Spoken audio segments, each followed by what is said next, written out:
man was living in my basement for months. You hear stories about people unknowingly squatting in other people's homes, but never think it would actually happen to you. Well, it happened to me. About 10 years ago, I, 31, female, was living in a 2-family house on the 2nd floor with my then toddler. For the story to make sense, I need to try and explain the layout and the backstory. My brother's close friend at the time lived on the 1st floor and is the one who referred me to the landlord. We had private front entrances but a shared back entrance with a staircase that ran from the basement all the way to the 2nd floor. I would frequently leave my back door unlocked because I had a habit of locking my keys in the house. The downstairs neighbor had a friend who was kind of down and out. He had a history of substance abuse but was supposedly clean at the time. He was a relatively nice guy and my neighbor had been letting him stay on his couch for a while. The neighbor had a 4-year-old daughter, and having someone constantly sleeping on the couch without any plans of finding a permanent living situation was becoming disruptive to their everyday lives. The neighbor tells him he needs to go. It was summertime, so the friend decides he's going to sleep on the couch on our covered porch. We tell him that's not acceptable. And when we asked him to leave, we meant the property in general. It had also become abundantly clear that he was using again, and his behavior had become somewhat erratic. He was also making a lot of unsolicited advances on me, which had become increasingly uncomfortable.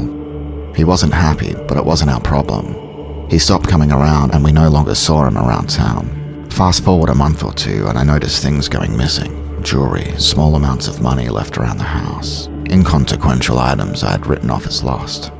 This house was old with paper-thin walls. The back door in question was right next to the bathroom along one side of the shower. It also made a very distinct noise when opened. One day my car was at the mechanic, so it probably appeared that I wasn't home. I'm showering and I swear I hear the back door open. I freeze, practically stop breathing, but after a few minutes I calm down and just write it off. I'm a notorious wimp and had a history since childhood of thinking every strange noise was a potential murderer. This was a long time ago, so I don't remember the exact length of time, possibly a few weeks. The basement was really big, and the landlord also stored stuff down there. It was very packed with some very dark corners. We rarely went down there. The landlord comes by one day and goes down to the basement. He hears a strange noise, grabs a baseball bat, and finds this man in our basement. The man pushed the landlord down, runs out of the house and down the street. We call the police, who find him hiding in a trash can around the corner. You really can't make this stuff up. And upon further investigation, we find the basement window had been ever so slightly propped open. In a back corner behind some boxes was a nest of blankets filled with our missing items, plus some drug paraphernalia. He had also left his flip phone behind in the chaos, where we found a lot of pictures of me sleeping. This man had been high on crack, living in our basement and regularly entering my apartment, both when I wasn't home and when I was sleeping, for months. While he seemed like a nice guy, he was regularly high on hard drugs, and that really changes people. I still get chills knowing he could have done anything to me and my child, and I would never have seen it coming. The worst part is that the charges somehow got dropped and they never even consulted us. This was not even close to his first criminal offense. We didn't get any justice at all. Jason, let's not ever meet again.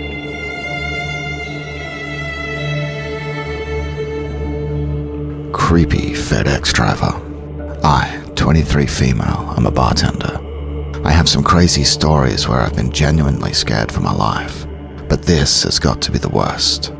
I'm working a double at the restaurant. Around 11 a.m, a delivery man comes in with a package that I had to sign for. He comes, I sign the package and tell him to have a good day with a smile. I continue my shift per usual. This was a Friday or Saturday. I can't remember specifically. This was either a Friday or Saturday, and later on we got very busy. The restaurant and parking lot was full. I see a lot of different people daily, plus seeing someone for the second time ever out of their uniform, you may not recognize them. But the FedEx driver comes and sits at the bar. I don't remember him from the 25-second interaction we had that morning. So I start talking to him as I do all my customers. I get him a drink, appetizer, another drink, entree, etc. Our conversation started. Him. How long have you worked here? Me. A few years. I've worked my way up. Him. How do you like it here? Just regular conversation with a bar guest. It slowly became not so regular.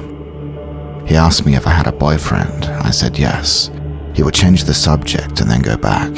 complimenting me, saying how beautiful I was every few minutes. Can I have your number? No. I don't think my boyfriend would appreciate that. Okay, what's your last name? We could just be Facebook friends.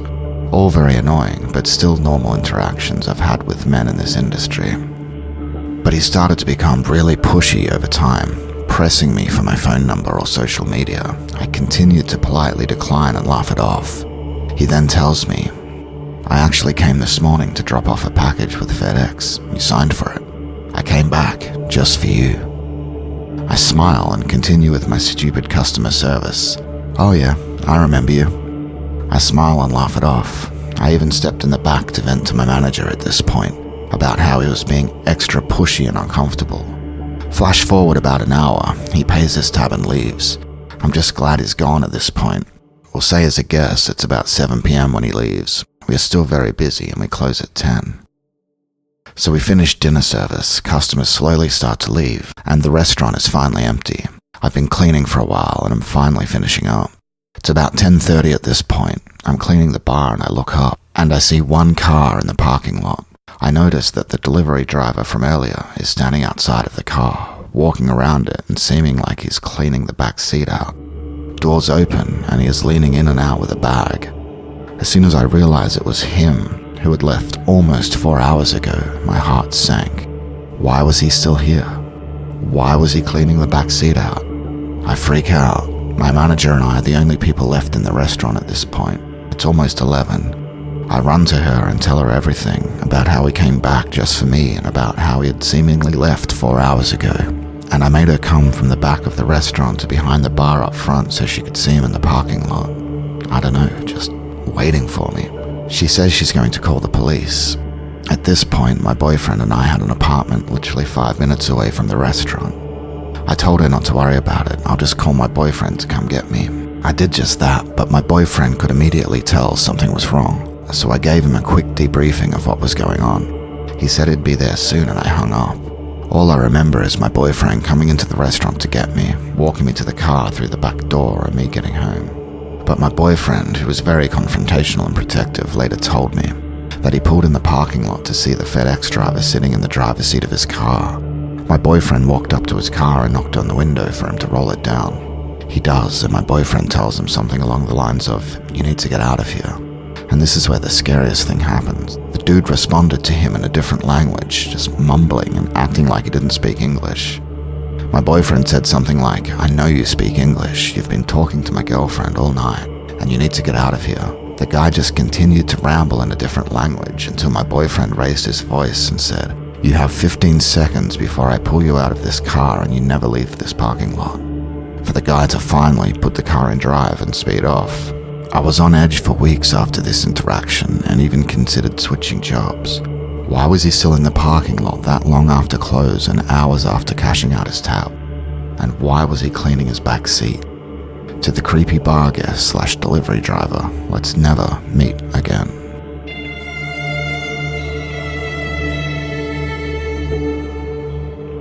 A random guy saved me from being drugged.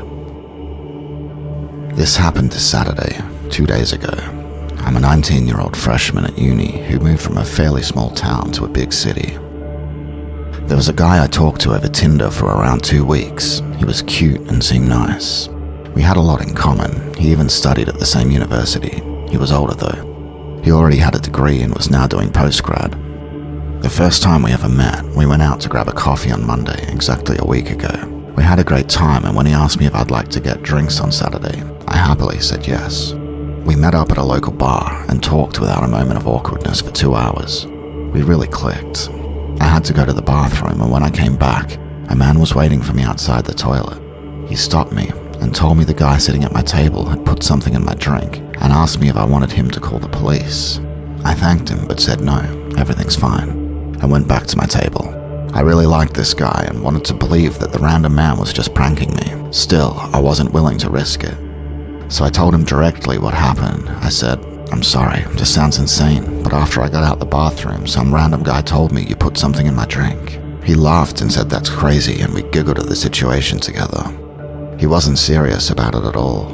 I apologized and said I don't think he did that, not at all, but I'd be much more at peace if he chugged my drink just so I'd know the random guy was pranking me, because nothing like this has ever happened to me before.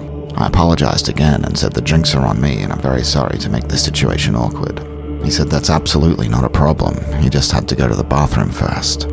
I waited. After 15 minutes, I realized he's not coming back. I waited around for a little bit longer, and after half an hour I paid and went home. Upon getting home, I checked my Tinder and saw he deleted his account. Okay, maybe he thought I'm so insane our date made him delete the app. Still, it bothered me. I googled him and found nothing. Today, I went to the records office at my uni and asked if a person with his name was studying here. The lady working there told me that's private information she can't share. I then asked if a person with his name has ever obtained a degree from this university. She looked it up and told me that no one with his name has ever obtained a degree here. He had lied to me. He told me he did his undergraduate degree at my uni. He hasn't. Or, alternatively, he told me a fake name.